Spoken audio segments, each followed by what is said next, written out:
रात का सन्नाटा चारों ओर फैला हुआ था। ट्रक हाईवे पूरा सुनसान था। चारों ओर ठंड से हाड़ कपा देने वाली ठंड चल रही थी। हाईवे के चारों ओर घना जंगल था। उसी हाईवे पर एक मर्सिडीज दौड़ रही थी। उसमें 3 लोग सवार थे, राहुल, निधि और उनकी 10 साल की बेटी तानिया। राहुल अपने दोस्त सैफ के घर ईद की पार्टी में शामिल होने के लिए गया था और पार्टी करके घर लौट रहा था। निधि ने मुस्कुराकर ड्राइव करते हुए राहुल से कहा, कुछ भी कहो राहुल, आज तो ईद की पार्टी में मजा आ गया।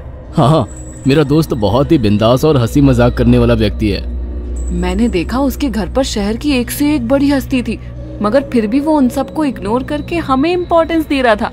हाँ, देगा क्यों नहीं, आखिर मेरा दोस्त जो है। सच में राहुल, अमेरिका से इंडिया लौटकर बहुत अच्छा फील हो रहा है। वैसे तुम्हारा दोस्त सचिन अभी तक नहीं आया अमेरिका से?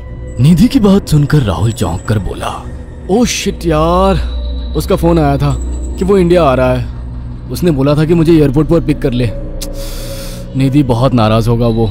कोई बात नहीं, उससे बोल देना कि तुम्हें बिल्कुल याद नहीं रहा और फिर तुम्हें सैफ की इनवाइट की हुई ईद पार्टी में भी तो शामिल होना था। निधि ने इतना बोला ही था कि उसकी बेटी तानिया ने अपनी माँ की ओर देखकर कहा, मुझे भूख लगी है माँ, और प्यास भी। तानिया की बात पर निधि ने बुरा सा मुंह बनाकर उसकी ओर देखकर कहा, पार्टी में तो इतना खाया था तुमने, फिर भी भूख लगी है। निधि की बात पर तानिया ने मासूम सा चेहरा बनाकर कहा, कोई बात नहीं मम्मी, मुझे पानी ही पिला दीजिए। कितनी बार बोला है मुझे मम्मी मत बोला करो। पानी अभी नहीं है, आगे जाकर कोई शॉप पड़ेगी तो बोतल खरीद के दे दूंगी। निधि की बात पर राहुल ने मुस्कुराकर कहा, छोटी बच्ची है निधि, इतना नाराज होना सही नहीं है। राहुल ने इतना कहा ही था कि अचानक एक काली परछाई राहुल की कार के सामने आकर खड़ी हो गई। राहुल के पैर अचानक ब्रेक पर पड़ गए। गाड़ी तेज रफ्तार में थी। ब्रेक अचानक लगने से पलटते पलटते बाल बाल बची थी। राहुल के चेहरे पर भयानक ठंडी में भी पसीने की बूंद टपकने लगी। वो दोनों कार से बाहर निकल आए। निधि ने डरते हुए कहा, आखिर कौन था ये? ऐसा लगा जैसे कि कोई भयानक काली परछाई मेरे कार के सामने आकर खड़ी हो गई हो।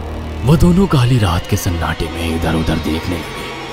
तभी निधि को एक घने पेड़ के पास तो चमकीली हुई आंखें दिखाई दी। उसकी आंखें बिल्कुल भेड़ियों की तरह लग रही थी।